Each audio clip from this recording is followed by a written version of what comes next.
کہ قرآن پاک کی ایک ایک آیت میں اس بات کو وضاحت کے ساتھ بیان فرمایا گیا کہ زمین، آسمان، سورج، چاند، ستارے، دریا، نہریں، پہاڑ، درخت، پھل پھول، ہر نعمت اللہ نے انسان کے لیے پیدا فرمائی۔ خود انسان کی اپنی زندگی بہت بڑی نعمت ہے، پھر اس کے جو اعضاء اللہ نے اس کو عطا کیے، پھر اس کی ایک ایک سانس، اس کے دل کی ایک ایک دھڑکن اللہ کی نعمتوں میں سے ہے۔ تو جب اللہ نے اتنی نعمتیں عطا فرمائیں اور ان گنت نعمتیں عطا فرمائیں، تو بندے کا کام ہے کہ ان نعمتوں کا اعتراف کرے اور اللہ تعالیٰ کے آگے اس کا احسان مند ہو کر یہ کہے کہ اے اللہ تیرا شکر ہے، میں اس چیز کا حقدار نہیں تھا جو تو نے مجھے عطا فرمائی۔ ہم یہ شکر کہیں گے اور شکر کی مختلف اقسام ہیں، مختلف طریقے ہیں کہ کس طرح انسان اپنے رب کا شکر ادا کر سکتا ہے۔ قرآن پاک میں شکر کرنے کا حکم اور تاکید بھی ہے۔ قرآن پاک میں شکر کی اہمیت اور اس کے جو فوائد ہمیں نصیب ہوں گے وہ بھی وضاحت سے بیان فرمائے گئے، اور اللہ تعالیٰ نے شکر نہ کرنے پر جو سزا ملے گی اس کی وعید بھی سنا دی۔ شکر کا اپوزٹ یا متضاد لفظ ہے کفر۔ نعمت کا اقرار کرنا، اعتراف کرنا، ماننا شکر کہلاتا ہے، اور نعمت کو پس نظر ڈال دینا، پس پشت ڈال دینا، نظر انداز کر دینا، یا کہنا کہ مجھے تو ملا ہی نہیں، یا زبان سے اس کا شکریہ نہ کہنا یا اس پر خوش نہ ہونا، دراصل کفران نعمت کہلاتا ہے۔ اور نعمت کا غلط استعمال کرنا بھی دراصل کفران نعمت کہلاتا ہے۔ ہم سب اللہ کے بندے ہیں اور ہم سب اللہ کے محتاج ہیں۔ وہ صمد ہے، وہ کسی کا محتاج نہیں ہے، وہ بے نیاز ہے۔ ہمیں اس کی ضرورت ہے، اسے ہمارے شکر کی ضرورت نہیں ہے۔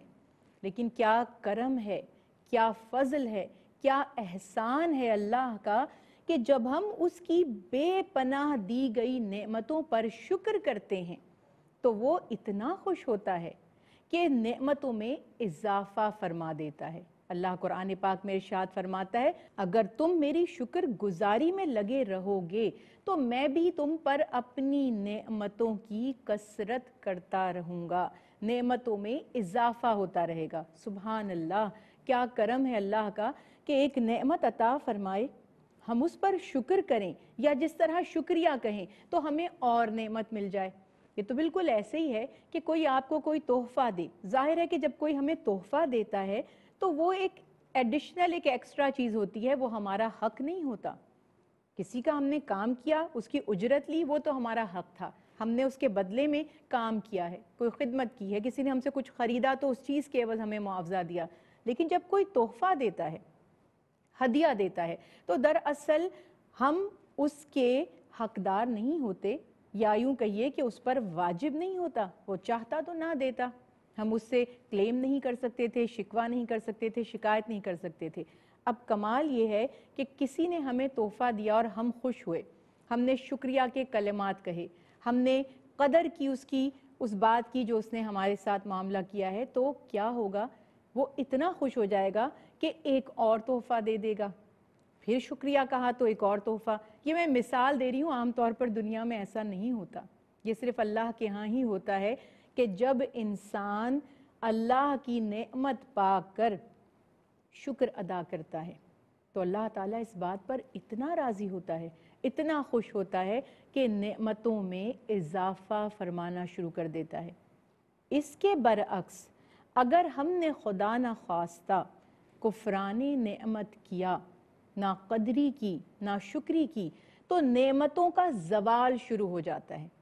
یہ اصول سمجھ لیجئے کہ اگر اللہ تعالیٰ سے نعمتوں میں اضافہ چاہیے، اگر اللہ کی عنایات چاہیے، اگر یہ چاہتے ہیں کہ جو چیزیں ہمارے پاس نہیں ہیں، ہماری جو خواہشات ہیں، ہماری جو دعائیں ہیں وہ قبول ہوں، جن چیزوں سے ہم محروم ہیں وہ بھی ہمیں ملیں، تو اس کا بہترین طریقہ یا اسٹریٹجی یہ ہوگی کہ شکر میں لگ جائیے، شکر ادا کرتے رہیے، پھر جو نعمتیں نہیں ہیں وہ بھی ملنے لگیں گی۔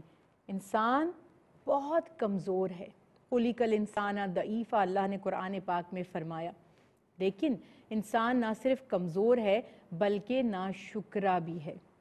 اللہ تعالیٰ قرآن پاک میں خود ہی ارشاد فرما رہا ہے نا، قلیلا ما تشکرون، کہ کم ہی ہیں جو شکر گزاری کا طریقہ اپناتے ہیں۔